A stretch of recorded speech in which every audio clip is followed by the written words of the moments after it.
Hey math fans, we're on section 2.5.2. Let's get started.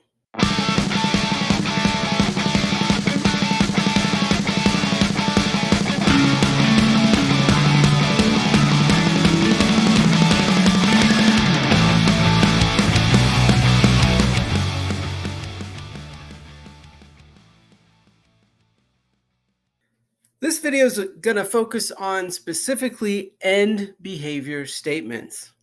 What is an end behavior statement? Well, if you take a look in the right-hand corner here, these are all end behavior statements. It starts with saying what is happening to x, and then you're also saying what's happening to f of x. Now, there's always two end behavior statements. So basically what's happening on I like to think about it of the left and the right. What's happening on the left-hand side versus what's happening on the right. I'm looking at this graph, and this graph is the left-hand side. The question is, what's going to happen in the very, very long run? Well, as x gets really small, or in other words, approaches negative infinity, what's happening to the y values or f of x values? Aren't they also approaching infinity, but it's going to be positive infinity? So how would I write that? I would say that as x approaches negative infinity, in other words, travels in this direction, f of x is approaching positive infinity. That's what this arrow means. It's going to go up forever in that direction.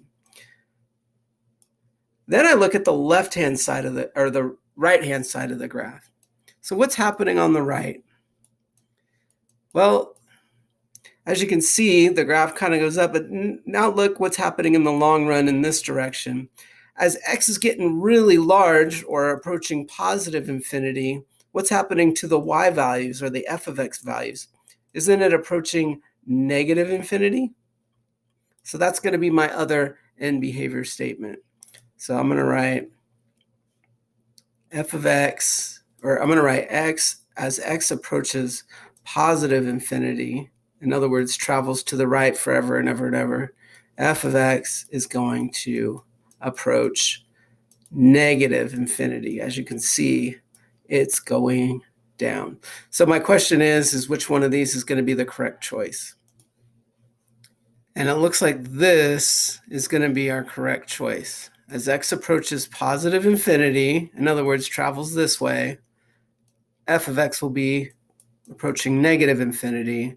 As x approaches negative infinity this way, f of x is approaching positive infinity. So this first one right here is the correct answer. Here's another example. Now take a look. What's happening in the long run on the left side and the right side?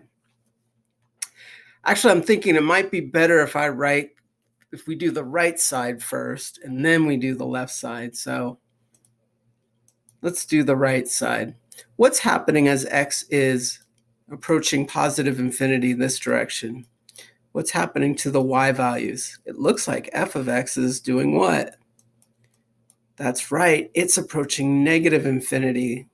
As you can see, the arrow down here is going to keep getting smaller and smaller and smaller. So my first end behavior statement is as x approaches positive infinity, f of x is going to be approaching negative infinity.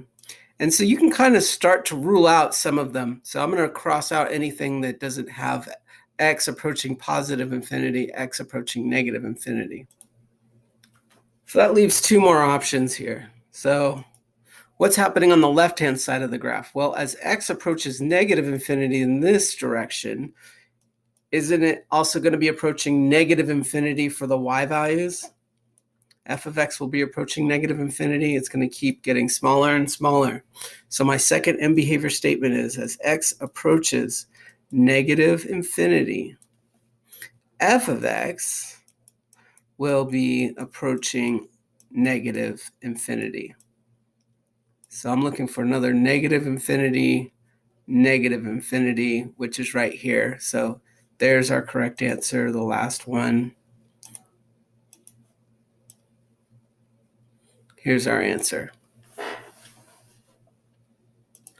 And that's going to do it for end behavior statements. Stay tuned for the next video on the same section 2.5.2.